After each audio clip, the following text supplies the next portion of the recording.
Hello, everyone. My name is Brody Johnson with MCFC, and I'm speaking with. Nick Olson, Icky Nicky. Oh, nice, nice. Well, how are you, man? How are you enjoying this weird February we've been having? I'm good. I'm good. I've been enjoying it. It's easy to train, that's for sure. I've only, had to miss training one time because of a blizzard yesterday. So, I Oh, mean, there you other go. than that, also, Oh, nice, nice. Well, you're fighting for us on April 27th. How do you feel about that, and how do you feel about your opponent? I'm excited. I'm excited for my opponent too. I've seen him fight a few times, or I saw him fight a couple guys that I've looked at before, and I Mhm. remember when I saw him the first time, I was like, I'd like to fight that guy. And then as soon as I got sent the opponent, I was like, oh shit, I knew exactly who it was, and I said yes instantly because I knew he's a game opponent. And I've taken a little bit of time off just because I want to actually get into a gym. It's been a while since I've actually like trained with Mhm. proper people to fight instead of just ran a few miles and gotten in there and just fucking toughed it out. So I told myself I'd give myself about 6 to 8 months of actual proper training and I get back in there. So I did, and now I'm excited to bang it out with Kelly. I know he's game. So That's awesome. Well, it's nice we get to see this version of you. Putting the real time work, that real time into it. That's yeah, awesome. So we got a couple months till the fight actually happens. What are you doing in the meantime besides training? Working on things. We got a little bit of time to kill before the fight actually happens.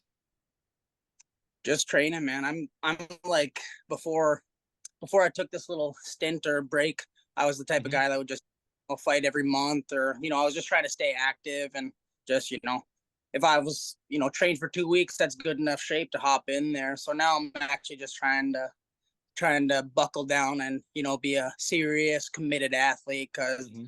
I know for a fact if I do that, dangerous. Every time I actually train hard, I show up, I do well. So I'm excited.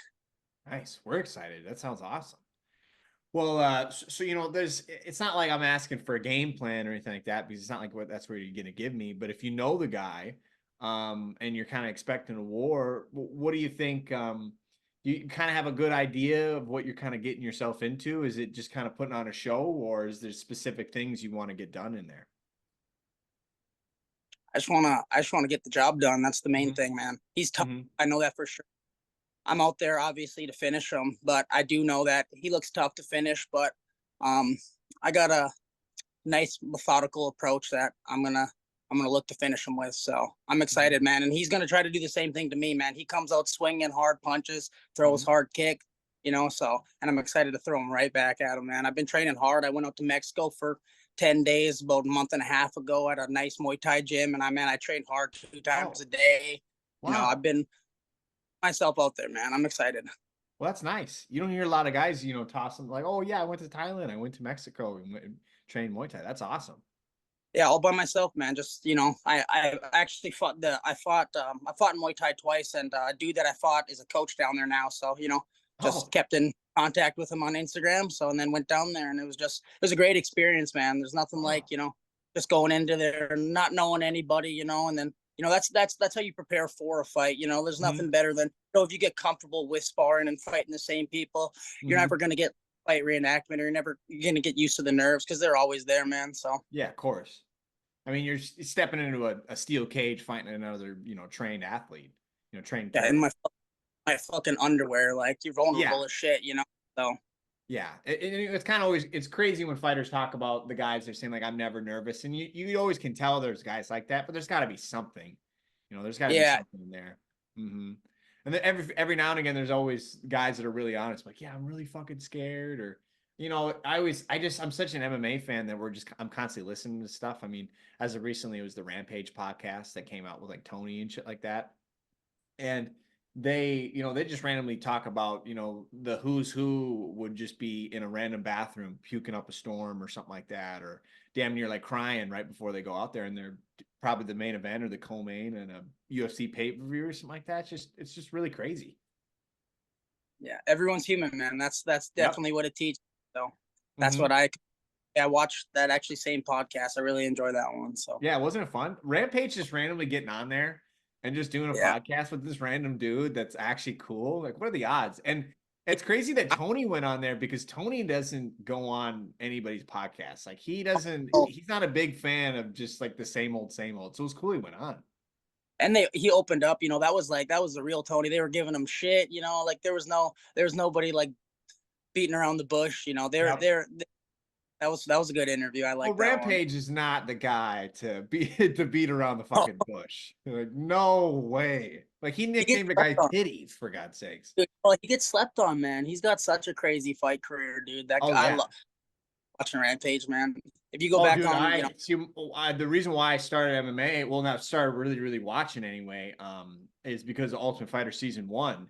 So Forrest and stuff like that. So when Forrest beat Rampage for the belt, like I was flabbergasted as a young kid. Like I can't, and he did it with leg kicks, and I don't remember the year, but they weren't doing calf kicks back then. So that was him just like chopping at his thigh and his knee. yeah, Like, yeah, that's crazy, dude. Mhm. it's a lot different, for sure. Way different game nowadays, man. Oh my God. I try to convince people, and I've never even taken a calf kick before.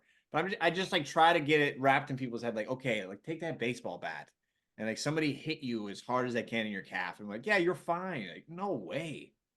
Crazy. No, it kills your leg, that's for sure. Mm-hmm. So, It's weird how some people will talk about calves and stuff. Like Bilal Muhammad says it's just like a strength thing.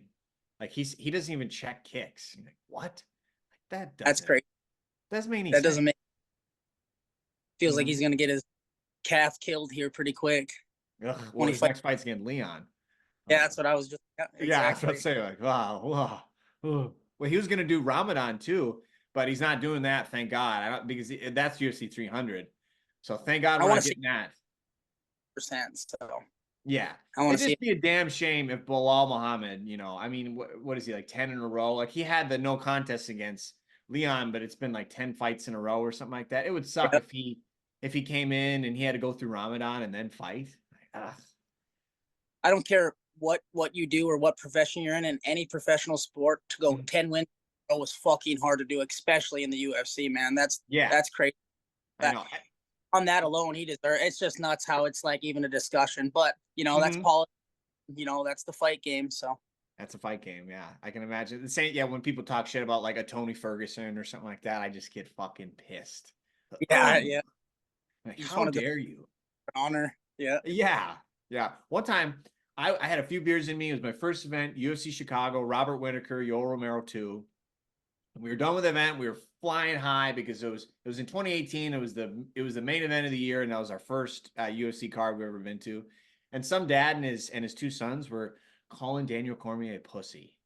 And I was like, what? I know. I just went like, oh, what? It just blew my mind. I could not believe it. Like that guy was the Olympic team captain. Yeah. They'd never say that to his face, man. It's funny. Yeah, They know, right. Yeah, of but course. But it's still, you just hear it. You're like, oh, it's oh. infuriating. Some of Yeah, those of guys. course. I've only been to one UFC event, and it was Leon versus Kamaru, and man, Oh, some people are leaving the arena early. No, so many people left before they saw him get head kicked, dude. And really? yeah, yeah, a Oh, bunch of leaving, and then everyone freaked out. It was nuts. So oh yeah, my I gosh. Dude, the fact that like the fact that his coach in between and stuff like that, and you were there, so how you're not hearing corner advice or anything like that. oh Like, nothing. yeah, but you get, what are you doing, Rook? What are you Yeah, doing, Rook? You're giving up on yourself, son. And then that guy's like Leon Edwards' dad died young, so that guy's been pretty much his dad for like his whole life. Like, oh my God. It's real life Rocky every time you turn on UFC, pretty much. yeah. Or MMA just in general. That was a real life Rocky moment. I mean, I couldn't hear any of the talk like that, but I heard the kick, and then all you see is Kamaru knocked out with his eyes open, stiff, and they zoomed right in on his face, and you Oh. don't see him knocked out like that, and he almost looked like he was still conscious, like he was still aware, but he was like Mm-hmm. on the same time. It was weird. I didn't like looking at it. I mean, like I didn't No. like to conscious like that, but like No, and it was, I'm a big fan of any good fight. A Rory McDonald or Robbie Lawler too is always going to be a fun time. Like I'm never going to complain about it. But man, dude, like you just have to you kind of leave like a day later. You go, wow, that was probably a few years off the life, huh? Like wow, that was a good fight. I always think of like my brothers, like anybody that I've cornered in the cage and I see a wild fight, I'm like, man, I get way more nervous. Everyone I feel like says it. They get so much more nervous for their friends, training partners, because yeah, I don't know. It just makes sense. You definitely feel, you know, oh yeah, forge your brother. Yeah, how can I not? Well, before we close and everything like that, do you want to say anything or say, thank you to anybody before we get going? Just thank you to Matt, thank you to thank you to the promotion, and I'm just ready to put on a show and ready to put some fists in Kelly's face. Kelly, get ready, man. We got 2 months. That sounds awesome. I'm really excited, man. It's been too long. I'm too young. Too excited. Too excited. Well, it's so nice talking to you, Nick. I can't wait to get to know you further, and good luck on April 27th, man. Thank you very much. Nice to meet you, man. So very nice meeting you. Talk to you soon.